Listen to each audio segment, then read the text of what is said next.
Halo pemirsa, bagaimana kabar Anda? Senang sekali saya Andy Chiu bisa berjumpa lagi dengan Anda. Sebelum memulai Ni Hao Tiongkok edisi terbaru dalam rangka menyambut ulang tahun Republik Indonesia, izinkan kami mengucapkan Dirgahayu Republik Indonesia ke-80.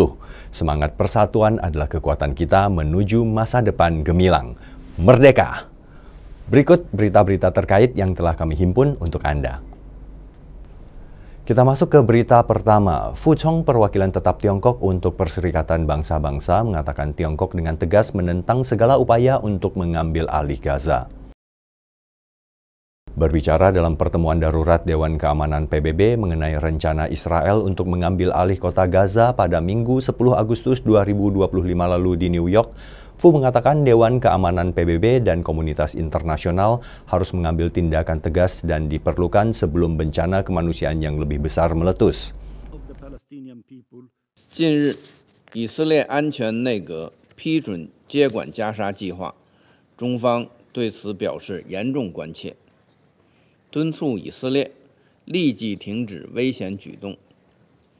加沙属于巴勒斯坦人民，是巴勒斯坦领土不可分割的一部分，任何改变加沙人口及领土结构的行为，都必须予以坚决抵制。感谢严恰助理秘书长。 Fu menekankan perlunya meninggalkan pola pikir penggunaan kekuatan dengan mengatakan bahwa hanya gencatan senjata segera yang dapat secara efektif menyelamatkan lebih banyak nyawa dan menciptakan kondisi untuk pembebasan sandera. Ia juga menekankan bahwa negara-negara yang berpengaruh terhadap Israel harus menjunjung tinggi sikap yang adil dan bertanggung jawab secara aktif mempromosikan gencatan senjata. Utusan Tiongkok itu pun mengatakan meringankan bencana kemanusiaan di jalur Gaza sangatlah mendesak. Ia menekankan bahwa menghidupkan kembali prospek solusi dua negara tetap menjadi satu-satunya solusi yang layak bagi masalah Palestina untuk mencapai koeksistensi damai antara Palestina dan Israel. Menurut Fu, Tiongkok akan terus bekerja sama dengan komunitas internasional untuk mengakhiri pertempuran di Gaza, meringankan krisis kemanusiaan, dan berupaya mencapai solusi yang komprehensif, adil, dan langgeng bagi masalah Palestina. 200万加沙民众的生命绝不能成为战争的牺牲品，人道物资武器化不可接受，集体惩罚加沙民众不可接受。 袭击寻找物资的平民和人道工作者不可接受。以色列必须履行占领方的国际人道法义务，开放全部过境点，解除对物资准入的限制，保障人道物资大规模、迅速、安全地进入加沙，支持联合国以符合人道主义原则的方式开展救援。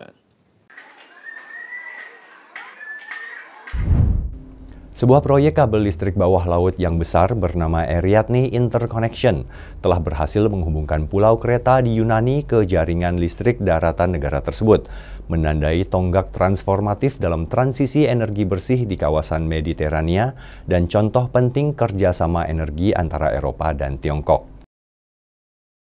Ariadne Interconnection yang didukung oleh State Grid Tiongkok telah membuahkan hasil dan membantu negara Eropa tersebut mencapai target iklimnya.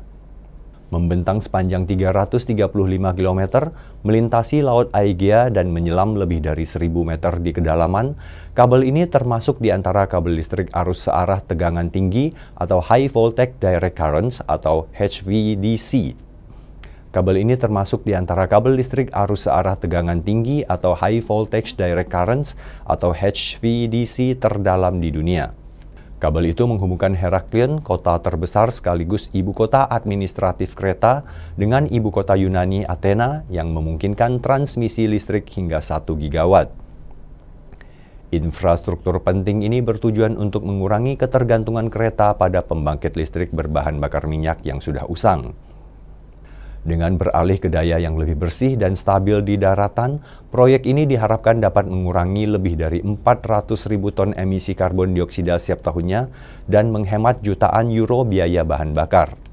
Είναι πάρα πολύ σημαντικό έργο. This is a historic project. It protects our environment, supports tourism, and brings real energy security to Crete, something we have waited decades for. Funded by Greece's IPT. Didanai oleh operator transmisi daya independen atau Independent Power Transmission Operator IPTO Yunani dan 20% sahamnya dimiliki oleh State Grid Tiongkok, proyek senilai 1,1 miliar euro atau sekitar 20,8 triliun rupiah itu telah menjalani uji coba dan diperkirakan akan mulai beroperasi secara komersial penuh pada musim gugur tahun ini. Keberhasilan implementasi proyek tersebut menyoroti semakin besarnya peran kemitraan internasional dalam memajukan infrastruktur berkelanjutan.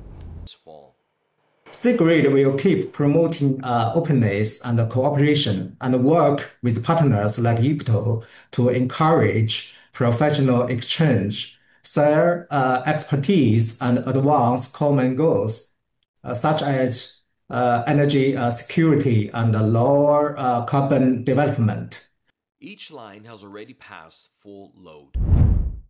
Anda suka durian? Ya, Beijing telah menyelenggarakan Festival Durian pada hari Sabtu 9 Agustus 2025 lalu dengan mengundang para diplomat dan pedagang dari Tiongkok serta negara-negara Perhimpunan Bangsa-Bangsa Asia Tenggara atau ASEAN untuk merayakan hubungan ekonomi yang semakin erat antara kedua belah pihak. Dengan rasanya yang unik dan berani, buah durian telah menjadi simbol perdagangan yang pesat dan kerjasama regional antara Tiongkok dan Asia Tenggara. Raja buah Asia Tenggara itu kini menjadi tiket emas dalam perdagangan Tiongkok-ASEAN karena Tiongkok mengonsumsi lebih dari 90% pasokan global. Negara-negara ASEAN memanfaatkan tren durian Tiongkok tersebut dengan impor mencapai rekor 7 miliar dolar Amerika Serikat atau sekitar 114 triliun rupiah pada tahun 2024. Produsen regional pun turut meningkatkan strategi mereka, merampingkan logistik dan mengorganisir petani untuk memenuhi permintaan Tiongkok yang melonjak. We are proud in our products, the quality of durian from Thailand, and we cut at the right time, transported, and be at the market in China at the right moment where the durian is the most delicious.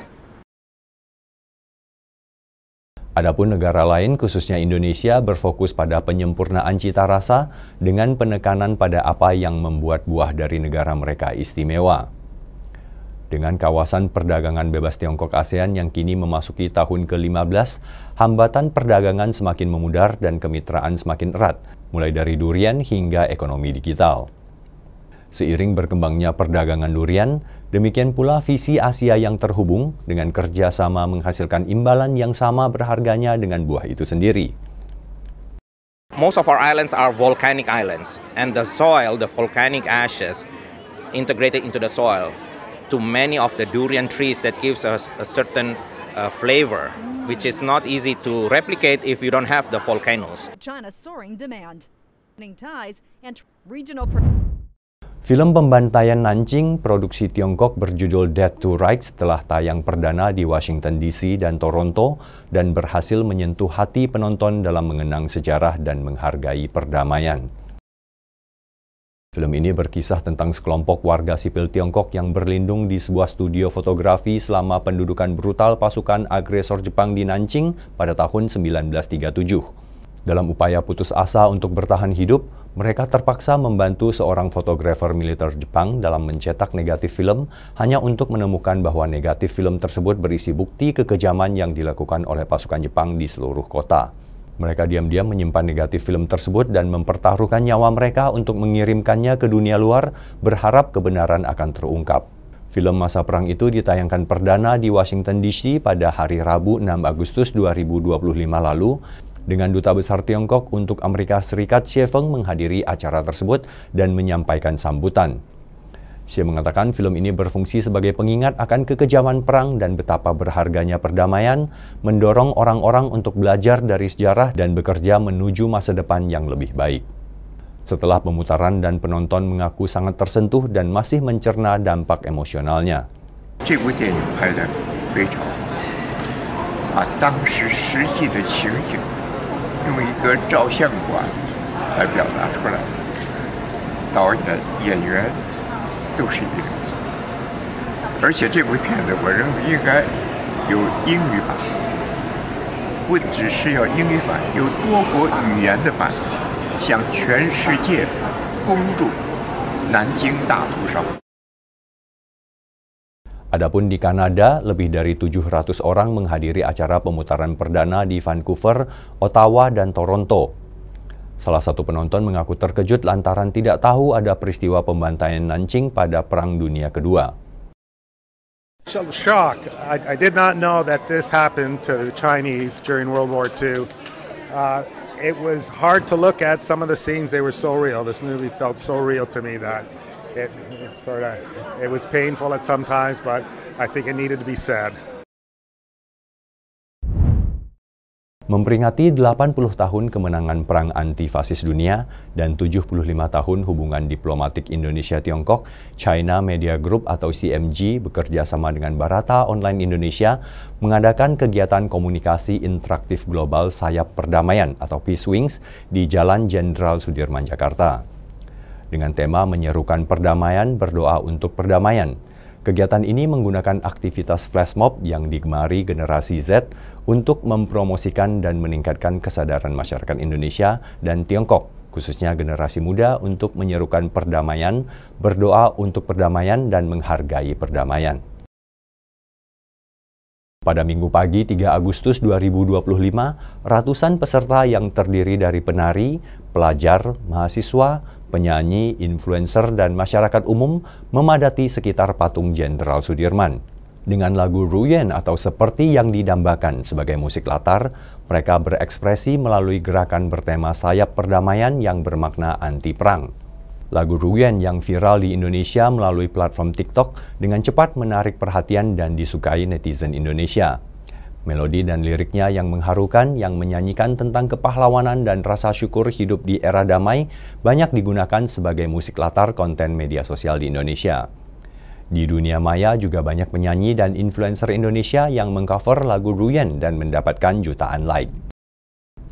Presenter yang juga penyanyi dan pencipta lagu Mandarin Indonesia, Andy Chiu, khusus membuatkan lirik bahasa Indonesia untuk lagu ini dan menyanyikan bersama penyanyi dangdut Neng Ping Ping sebagai ungkapan rasa syukur atas kemerdekaan bangsa dan negara Indonesia dan Tiongkok, penghargaan terhadap kehidupan damai, dan menyambut masa depan yang indah menuju hari esok yang penuh perdamaian dan persahabatan. Agar lebih cocok digunakan untuk flash mob, Andy Chiu mengaransemen ulang lagu ini menjadi genre pop rock yang energik dan menggugah hati untuk menyampaikan pesan perdamaian melalui musik dan tarian. 那舞蹈的部分呢，我们特别编了一段以和平之意为主题的舞蹈动作，配合和平之意的手势哦。然后呢，音乐的部分呢，我们选了一首近年来在印尼和中国都耳熟能详的歌曲《如愿》，把它重新编曲来配合这次的活动。而语言的部分呢，就是把华语和印尼语融合在这首歌曲里面。我把原本是中文歌曲的《如愿》填上了印尼语的歌词，让中印尼两国的人民能够透过这首双语版本的《如愿》互相交流，深化友谊。 Salah satu koreografer yang ikut dalam acara ini, Safira, membagikan cerita kakeknya yang adalah seorang veteran perang. Ia mengungkapkan kakeknya pernah bercerita bahwa ketika masa perang, semua orang bersatu, tidak membedakan suku, berjuang bersama demi kemerdekaan Indonesia. Kalau dari ayang aku, dari kakek aku pernah cerita masa-masa perjuangan dari awal seperti apa, karena sempat jadi salah satu veteran juga. Jadi tahu perjuangan seperti apa dan lebih detailnya, lebih faktanya seperti apa gitu. Pemirsa, demikian Ni Hao Tiongkok edisi kali ini. Semoga apa yang telah kami sajikan bisa menambah wawasan dan pengetahuan kita semua. Kami akan kembali dengan ragam berita dan informasi menarik seputar Tiongkok minggu depan. Terima kasih atas atensi Anda. Saya Andy Chiu, sampai jumpa.